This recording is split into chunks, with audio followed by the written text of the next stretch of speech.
नमस्कार। आज हम बात कर रहे हैं रॉबर्ट कियोसाकी की बहुत ही मशहूर किताब रिच डैड पुअर डैड के मुख्य विचारों पर। हाँ, ये किताब काफी दिलचस्प है क्योंकि कियोसाकी बताते हैं कि उनके दो पिता थे।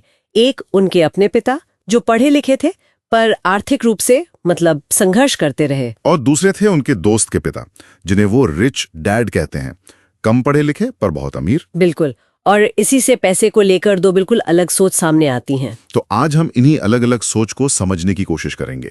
देखेंगे कि आर्थिक सफलता के लिए कौन से सिद्धांत जरूरी है, जैसा इस किताब के सारांश में बताया गया है। चलिए शुरू करते हैं। सबसे पहली बात जो मुझे काफी दिलचस्प लगी वो ये कि ये फर्क सिर्फ कितना कमाते हैं उसका नहीं था। नहीं, बिल्कुल नहीं। ये पैसे के प्रति सोच का, नजरिए का फर्क था। हाँ, एक पिता हमेशा कहते थे अच्छी नौकरी ढूंढो, सुरक्षित रहो, जबकि दूसरे पिता का जोर था संपत्ति बनाने पर, एसेट बनाने पर। और यहीं से वो सबसे बड़ा आइडिया आता है शायद कि अमीर लोग पैसे के लिए काम नहीं करते। सही। अमीर लोग पैसे से अपने लिए काम करवाते हैं, उनका पैसा उनके लिए मेहनत करता है। तो ये रैट रेस क्या है जिसके बारे में वो बात करते हैं? रैट रेस मतलब वो चक्र जिसमें लोग सुबह उठते हैं, काम पर जाते हैं, बिल चुकाते हैं और फिर से वही बस जरूरतें पूरी करने के लिए कमाते रहना। और इसके पीछे डर और इच्छा का हाथ होता है। हाँ बिल्कुल। नौकरी खोने का डर हमें सुरक्षित खेलने पर मजबूर करता है और ज्यादा चीजें पाने की इच्छा हमें ज्यादा कमाने और फिर ज्यादा खर्च करने के लिए उकसाती है। तो हम उसी पहिए में घूमते रहते हैं। फिर इससे निकलने का रास्ता? वित्तीय साक्षरता, फाइनेंशियल लिटरेसी, ये समझना कि पैसा काम कैसे करता है। और ये स्कूल में तो नहीं सिखाते। स्कूल हमें प्रोफेशनल बनना सिखाते हैं, पैसा कमाना सिखाते हैं, पर पैसे को संभालना, उसे बढ़ाना वो नहीं सिखाते। सही। कियोसाकी का वो सबसे सरल नियम, संपत्ति और देनदारी वाला, एसेट और लायबिलिटी। हाँ, ये समझना बहुत जरूरी है। संपत्ति यानी एसेट वो चीज है जो आपकी जेब में पैसा डालती है, और देनदारी, लायबिलिटी, वो है जो आपकी जेब से पैसा निकालती है। सीधा हिसाब। बिल्कुल। और अमीर लोग संपत्ति जमा करने पर ध्यान देते हैं, जबकि बाकी लोग अक्सर देनदारियां खरीदते रहते हैं, सोचते हुए कि वो संपत्ति है। जैसे कि महंगा घर या गाड़ी, जिसे हम संपत्ति मानते हैं, पर असल में वो हमारी जेब से पैसा निकाल रहे होते हैं। हाँ, अगर उससे कोई इनकम नहीं आ रही तो कियोसाकी कहते हैं अपना खुद का व्यवसाय बनाओ या संपत्ति का पोर्टफोलियो बनाओ। मतलब सिर्फ नौकरी की तनख्वाह पे निर्भर मत रहो। नहीं, ऐसी चीजें बनाओ जो आपके लिए पैसा कमाए, जैसे रियल एस्टेट जिससे किराया आए, या स्टॉक्स, बॉन्ड्स, या फिर कोई इंटेलेक्चुअल प्रॉपर्टी जैसे किताब या पेटेंट। इससे पैसिव इनकम आती है, निष्क्रिय आय। जी हाँ, यही लक्ष्य है। एक और थोड़ी टेक्निकल बात भी है इसमें, कॉर्पोरेशंस और टैक्स वाली। हाँ, ये भी एक बड़ा पॉइंट है। बताया गया है कि अमीर लोग अक्सर कानूनी ढांचों जैसे कॉरपोरेशन बनाकर टैक्स के बोझ को कम करते हैं। ये कैसे होता है? मतलब क्या फर्क है? देखिए, एक आम कर्मचारी पहले कमाता है, फिर सरकार को टैक्स देता है और फिर बचे हुए पैसे से खर्च करता है। हाँ, ये तो सामान्य बात है। लेकिन कॉरपोरेशन का सिस्टम थोड़ा अलग है।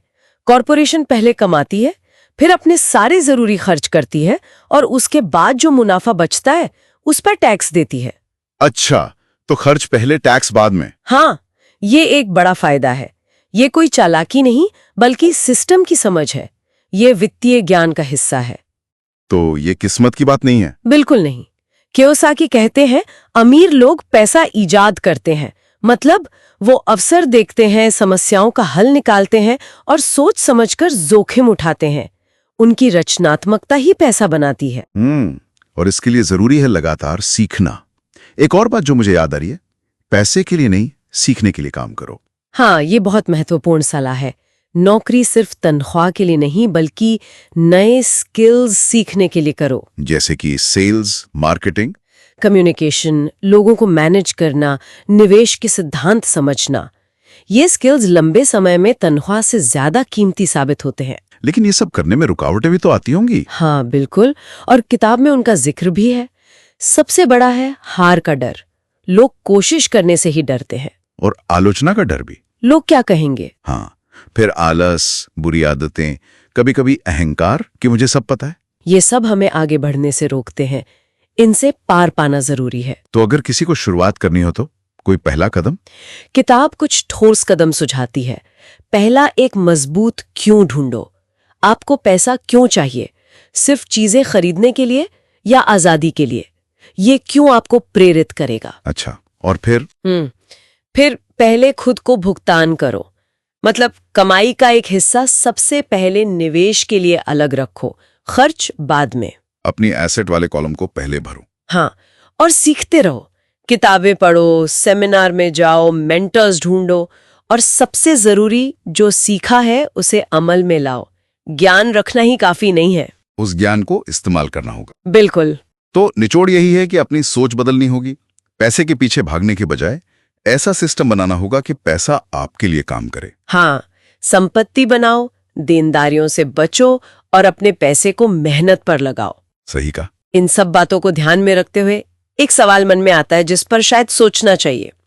आज अपनी मौजूदा हालत में चाहे साधन कम ही क्यों ना हो, वो कौन सा एक छोटा, बिल्कुल प्रैक्टिकल कदम है जो कोई भी अपनी संपत्ति बढ़ाने की तरफ उठा सकता है?